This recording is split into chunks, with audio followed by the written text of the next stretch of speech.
The fundamental consideration is that risk should not be considered as an afterthought. You should be looking at the world through risk lens. So in other words, all your decisions are informed by what that means in relation to risk. And when we talk about risk, we shouldn't just think about threats, we should also think about opportunities. So risk should be something that is both integrated and embedded into all the policies, systems and processes of an organisation.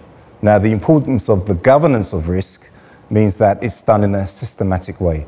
It's not done as an afterthought, it's not done by chance, but there's actually policy, systems and processes that ensure this gets done at every level of the organisation. Education on risk and what it means holistically is very important. And one of the reasons is that risk is a word used in everyday parlance to mean something, and usually we associate that with threat or danger.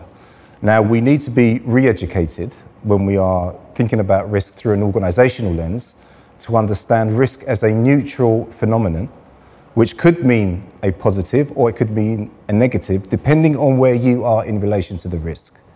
So we need to re-educate ourselves in terms of what we understand by risk, and then see it as something that could be a benefit to the organisation or not, and then take proactive measures in order to exploit any upside or avoid any downside.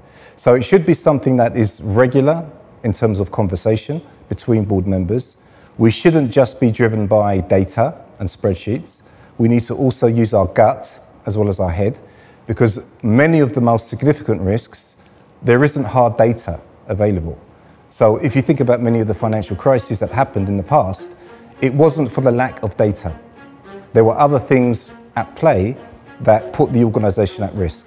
So we need to think outside of just what's data-driven, think about qualitative things that could affect an organisation, both positively and negatively, and then act accordingly. So education is key, making sure that we all have a common understanding of what we mean by risk, using common vocabulary and terminology. So when we are talking to each other about risk, we understand each other and we're not talking at cross purposes.